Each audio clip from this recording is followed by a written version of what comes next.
নমস্কাৰ সকলোকে স্বাগতম জনাইছোঁ যতীন মিলি অফিচিয়েল ইউটিউব চেনেললৈ। আমি সকলোৱে জানো 5 ছেপ্টেম্বৰ আহি আছে, আচলতে শিক্ষক দিৱস আহি আছে। আচল কথা হ'ল কি, আমি ভাবোঁ, বিশেষকৈ মই ভাবোঁ শিক্ষক দিৱস বুলি কোনো দিন নাথাকে। আচলতে আমাৰ কাৰণে প্ৰত্যেক দিনে আচলতে শিক্ষক দিৱস হ'ব লাগে। যদিও আনুষ্ঠানিকতাৰ খাতিৰত 5 ছেপ্টেম্বৰত শিক্ষক দিৱস উদযাপন কৰা হয়, তৎসত্ত্বেও আমি ছাত্ৰ ছাত্ৰীসকলে প্ৰত্যেক দিনাই গুৰু দিৱস বা শিক্ষক দিৱস আমি পালন কৰিব লাগে। আমি অন্তৰেৰে পালন কৰিব লাগে, হৃদয়েৰে পালন কৰিব লাগে। আজি আমাৰ এই চেনেলৰ মজিয়াত আছে এগৰাকী নমস্য শিক্ষাগুৰু। কাইমাৰী উচ্চতৰ মাধ্যমিক বিদ্যালয়ৰ পৰা প্ৰায় 32 বছৰ শিক্ষকতা কৰি ইতিমধ্যে অৱসৰ গ্ৰহণ কৰা এগৰাকী শিক্ষাগুৰু আজি আমাৰ চেনেলৰ মজিয়াত আছে, শ্ৰদ্ধাৰ নিৰণ শইকীয়া ছাৰ। ছাৰ, আপোনাক আমি স্বাগতম জনাইছোঁ। আমাৰ ধন্যবাদ জনাইছোঁ মই যতীন মিলি আৰু তোমাৰ ইউটিউব চেনেললৈ মোৰ ধন্যবাদ। সঁচাকৈ আমাৰ চেনেলৰ যিসকল শুভাকাংক্ষী সকলোৰে কাৰণে এটা ভাল লগা খবৰ, কাৰণ পোন প্ৰথমবাৰৰ বাবে আমি এগৰাকী নমস্য শিক্ষাগুৰুক আমাৰ চেনেলৰ মজিয়ালৈ আনিছোঁ। আজি আমি তেখেতৰ পৰা কিছু কথা জানিম, তেখেতৰ মনৰ কথা জানিম আৰু তেখেতৰ শিক্ষকতা জীৱনৰ কিছু অভিজ্ঞতাৰ বিষয়ে কিছু জানিম আৰু ভাল লগা স্মৃতিৰ কথা জানিম আৰু সাম্প্ৰতিক সময়ৰ শিক্ষা ব্যৱস্থা আৰু তাহানিৰ শিক্ষা ব্যৱস্থাৰ আচলতে পাৰ্থক্য ক'ত, সেইখিনি কথা কিছু আমি ছাৰৰ পৰা জানিব বিচাৰিম। মই জয়তে অৱসৰী জীৱনৰ এই মুহূৰ্তবোৰ আপুনি কিদৰে পাৰ কৰিছে অলপ আপুনি জনাব। নিশ্চয় জানো। মই অৱসৰী জীৱন এটা গতানুগতিকভাৱে সমাজৰ মাজত নিজক ব্যস্ত ৰাখি, ঘৰখনৰ লগত নিজক ব্যস্ত ৰাখি বৰ্তমান চলাই আছোঁ আৰু এনেধৰণেই ভাবিছোঁ আগলৈও চলাই যাম আৰু সমাজৰ দুই এক হিতাকাংক্ষা কাম কৰি মই অন্তত নিজেও আনন্দ পাইছোঁ আৰু সমাজতো আনন্দ পাইছোঁ। শ্ৰদ্ধাৰ বন্ধুসকল, এই নমস্য শিক্ষাগুৰুগৰাকীয়ে আমাকো পঢ়াইছিলে। আমাক 3 বছৰ পঢ়াইছিলে ছাৰে কাইমাৰী উচ্চতৰ মাধ্যমিক বিদ্যালয়ত।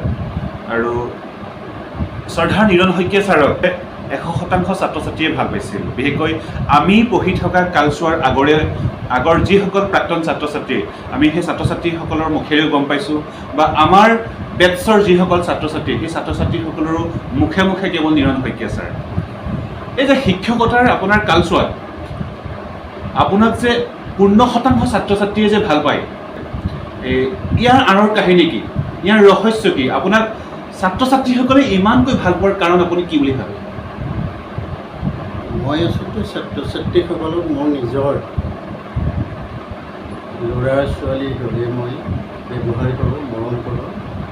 নজনা কথাটো মই নাজানিলোঁ শিকি বুজি হ'লেও তেওঁলোকক জনাবৰ কাৰণে গুৰুত্ব দিওঁ আৰু তেওঁলোকেও নিশ্চয় মোক অজানিতভাৱে সন্মান কৰে আৰু ময়ো তেওঁলোকক সন্মান কৰোঁ।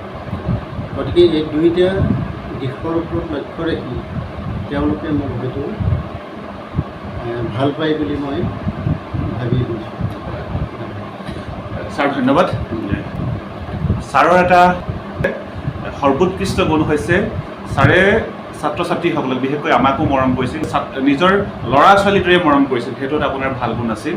আৰু আপুনি ছাত্ৰ ছাত্ৰীসকলক, বিশেষকৈ শ্ৰেণীকোঠাত ছাত্ৰ ছাত্ৰীসকলক টানকৈ কোৱাৰ পিছত বা কেতিয়াবা আপোনাৰ ছাত্ৰ ছাত্ৰীসকলে অনুশাসন ভংগৰ অপৰাধত আপুনি চেকনি কোব 2-এচাট দিয়াৰ পিছতো আপোনাৰ মনটো বেয়া লগা আমি দেখিছোঁ। আৰু তাৰ ফলস্বৰূপে আপুনি কমন ৰুমত গৈ চকুপানী টোকাও দেখিছোঁ। কথাটো হয়নি বাৰু ছাৰ? সেইটো হয়। মই যিহেতু তেওঁলোকক মোৰ নিজৰ ল'ৰা ছোৱালীৰ প্ৰতি মৰম কৰি শিক্ষা দিওঁ আৰু শিক্ষাৰ ক্ষেত্ৰত মই তেওঁলোকক চেকনি কোব নিদিওঁ, কিন্তু তেওঁলোকে দুষ্টামি কৰিলে বা ইফালে সিফালে চাই থাকিলে হয়তো 2-1 কোব মই মাৰোঁ আৰু মৰাৰ পাছত মোৰ মনটো এনেকুৱা লাগিলে যে কিয় মই তেওঁলোকক পিটিলোঁ বা মাৰিলোঁ, আৰু সেই কথাটোকে কমল ৰুমত গৈ ভাবি মোৰ দুখ লাগি চকু পানী সঁচাকৈ প্ৰিয় বন্ধুসকল, প্ৰায় 32 বছৰ শিক্ষকতা কৰি বৰ্তমান অৱসৰী জীৱন কটাই আছে শইকীয়া ছাৰে। 32 বছৰীয়া অভিজ্ঞতাৰে পৰিপুষ্ট আমাৰ শইকীয়া ছাৰৰ পৰা মই পুনৰ জানিব বিচাৰিম, তাহানিৰ আপোনাৰ শিক্ষকতা জীৱনৰ যিসকল ছাত্ৰ ছাত্ৰী, সেই ছাত্ৰ ছাত্ৰীসকলৰ মূল্যবোধৰ শিক্ষাই হওক, অনুশাসনৰ শিক্ষাই হওক, আৰু বৰ্তমান সময়ৰ ছাত্ৰ ছাত্ৰীসকলৰ আপোনাৰ মূল্যবোধৰ শিক্ষা আৰু অনুশাসন ক'ৰবাত আপুনি পাৰ্থক্য দেখিছে নি ছাৰ? নিশ্চয় দেখিছোঁ। বৰ্তমান যে আমি যেতিয়া বিদ্যালয়ত আছিলোঁ, ছাত্ৰ ছাত্ৰীসকল একান্ত বাধ্য ছাত্ৰ আছিল। তেওঁলোকক যি বিষয়ে আমি নিশিকাওঁ মন পুতি শিকিছিল আৰু তেওঁলোকে বুজিবৰ কাৰণে যত্ন কৰিছিল, আৰু অজানিতভাৱে আমি যেনেকৈ তেওঁলোকক সন্মান কৰোঁ, তেওঁলোকো শিক্ষকসকলক যথেষ্ট সন্মান কৰিছিল। আৰু সেই সন্মান হয়তো ভয়তো হ'ব পাৰে, নতো তেওঁলোকে এটা নিজে চিন্তা কৰি হয়তো আমাক সন্মান দিব পাৰে। যে বৰ্তমান সময়ত দেখা পাইছোঁ ছাত্ৰ ছাত্ৰীসকল আগতকৈ বহু ক্ষেত্ৰত আগবঢ়া, যিহেতু বিজ্ঞানৰ যুগ, এই ক্ষেত্ৰত আগবঢ়া, কিন্তু আগবঢ়া হ'লেও আগৰ যিটো মূল্যবোধ শিক্ষা তাৰ লগত বৰ্তমানৰ শিক্ষাটো নিমিলে, আৰু তেওঁলোক যথেষ্ট জানে যদিও কিন্তু ধেমালি ধুমুলা বা শিক্ষকসকলে ভয় নকৰা এনেখিনি যে কাৰ্য তেওঁলোকৰ মাজত দেখা পাইছোঁ, য'ত নেকি তেওঁলোক ভাল হ'লেও কিন্তু তেওঁলোকৰ যিটো মূল্যবোধ শিক্ষা সেই ক্ষেত্ৰত অন্তৰায় থাকি গৈছে বুলি মই ধাৰণা কৰোঁ। হয় ছাৰ, হয় ছাৰ, যথেষ্ট আচলতে গুৰুত্বপূৰ্ণ কথা আৰু বৰ চিন্তনীয় বিষয়। সাম্প্ৰতিক সময়ৰ এটা চিন্তনীয় বিষয় হৈছে যুৱ উশৃংখলতা। ইয়াৰ পিছতে মই ছাৰৰ পৰা জানিব বিচাৰিম, আমি যেতিয়া পঢ়ি আছিলোঁ প্ৰাইমেৰী উচ্চতৰ মাধ্যমিক বিদ্যালয়ত, তেতিয়া আমাৰ দিনত প্ৰয়াত মোহন গগৈ ছাৰ প্ৰধান শিক্ষক, আমাৰ ইন্দ্ৰেশ্বৰ শইকীয়া ছাৰ আছিল, যাক আমি প্ৰভু ছাৰ বুলি আচলতে জানো বা মাতোঁ। আমাৰ গোলাপ চুতীয়া ছাৰ আছিল, আমাৰ নীৰৱ শইকীয়া ছাৰ আছে, প্ৰশান্ত দাস ছাৰ আছে, ৰঞ্জিত দত্ত ছাৰ আছে, বেণী মাধৱ বুঢ়াগোহাঁই ছাৰ আছিলে, আৰু দেৱজিৎ চাংমা ছাৰ আছিল আমি পঢ়ি থকা কালচত, আৰু দুগৰাকী বাইদেউ আছিল, ৰূপাঞ্জলি বৰুৱা বাইদেউ আৰু জননী বৰগোহাঁই বাইদেউ। আমি প্ৰায় দেখা পাওঁ পানীখোৱা চুটিত কমন ৰুমত আপোনাৰ হাঁহিৰ ৰোল উঠে আছে। গতিকে মই ছাৰৰ পৰা জানিব বিচাৰিম, আপোনাৰ এই শিক্ষকতাৰ জীৱনত এনেকুৱা ঠিক কিছুমান নাটকীয় মুহূৰ্ত আছে নি, বা হাঁহিৰ খোৰাক যোগাব পৰা কিছু স্মৃতি আপোনাৰ এই মুহূৰ্তত মনত আছে নি, বা ক'ব পাৰিব নেকি? নিশ্চয় আছে। কওকচোন। তাৰ বিষয়ে যে আমি কমন ৰুমত যেতিয়া চাহ খাবলৈ বহোঁ, আটাইকেইজন শিক্ষক, তাৰ মাজত হেড ছাৰ আমাৰ নাথাকে কেতিয়াবা। আমি সেই সময়তে বেণী মাধৱ বুঢ়াগোহাঁয়ে জেভেলিন আৰু টেবুল কাপোৰ তেওঁ ডিঙিত বান্ধি লয়, পিছফালে বেগ কৰি বান্ধি লয়। আমি অন্য এটা দিশত গদাৰ লৈ আমি তেওঁলোকৰ মাজত আমি দুয়ো যুদ্ধ কৰোঁ বা হতাহতি আৰম্ভ কৰোঁ।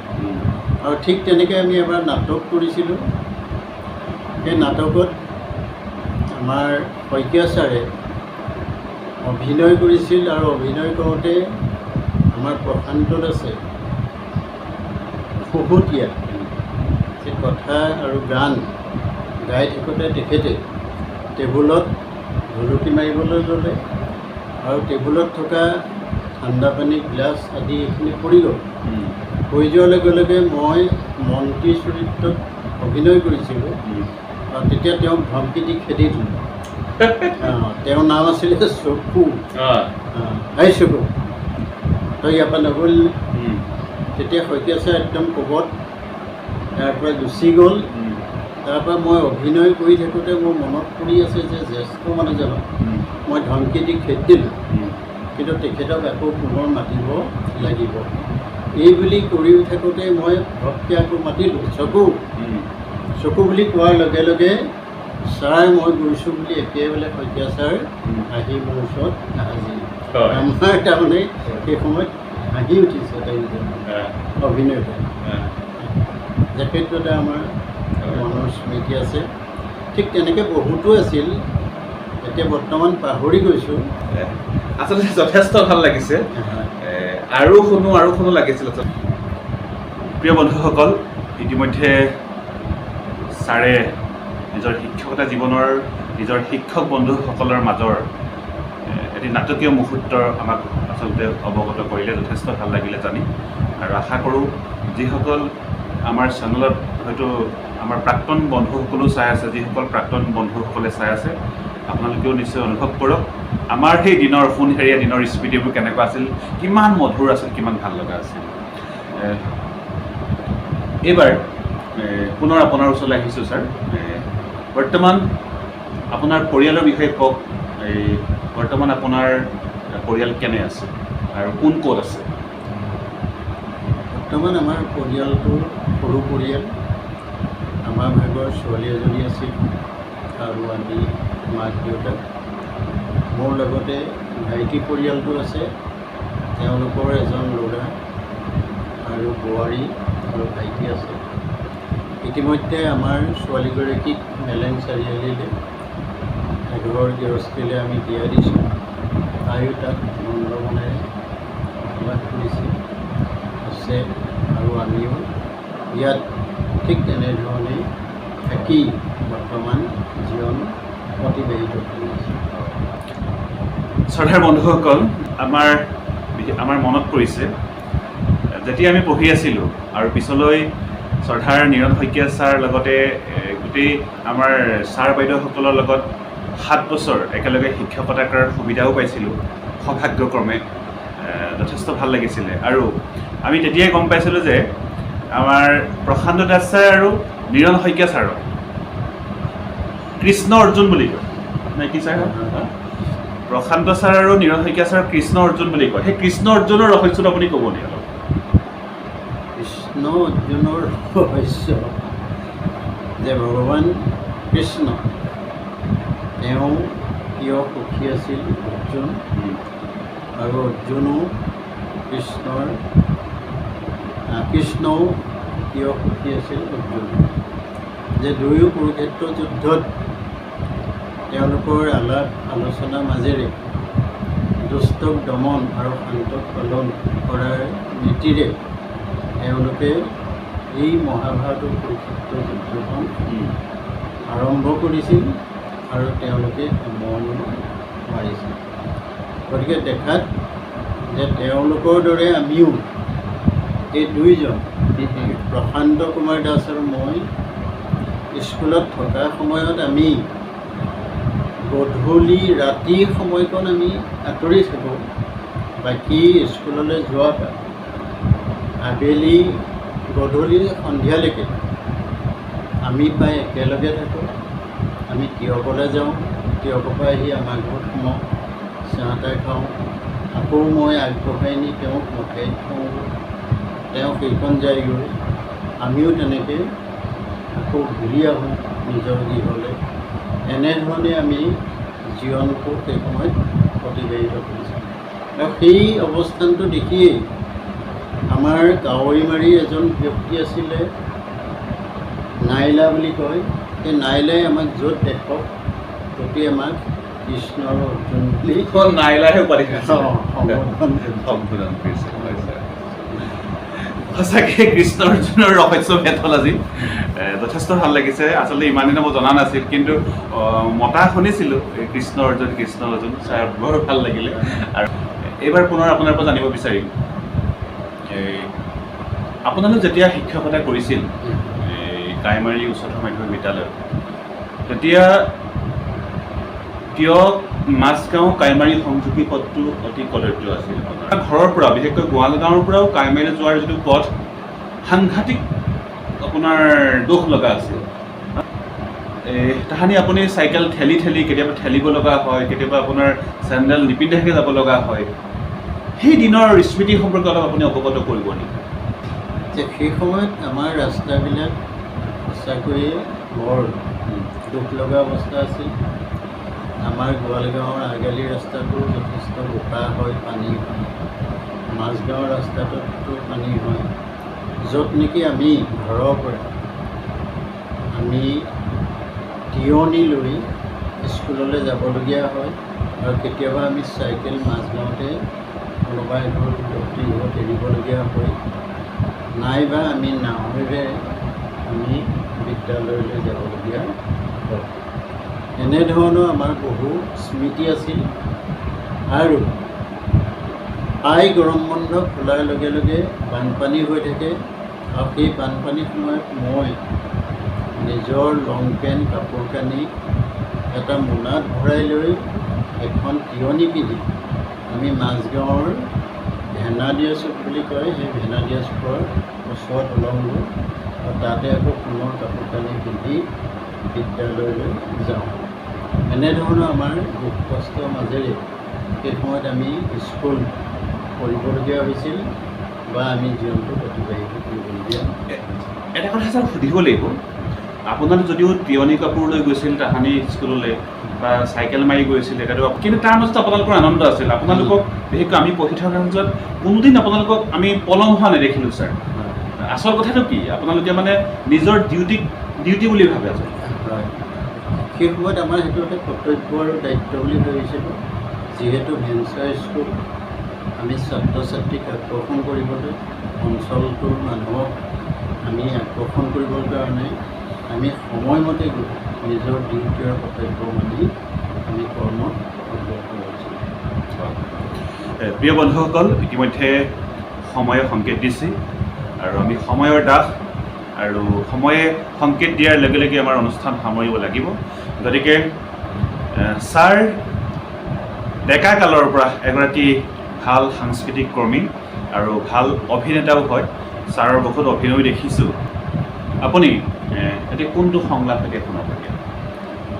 মই শকুনি প্ৰতি সুধোঁ, শকুনি চৰিত্ৰৰ প্ৰথম বচন কাঠবিলাক ইমান পাপ কি পৃথিৱীয়ে সহ্য কৰিব পাৰে, ইমান শ্ৰেষ্ঠ কি অথলে যাব পাৰে।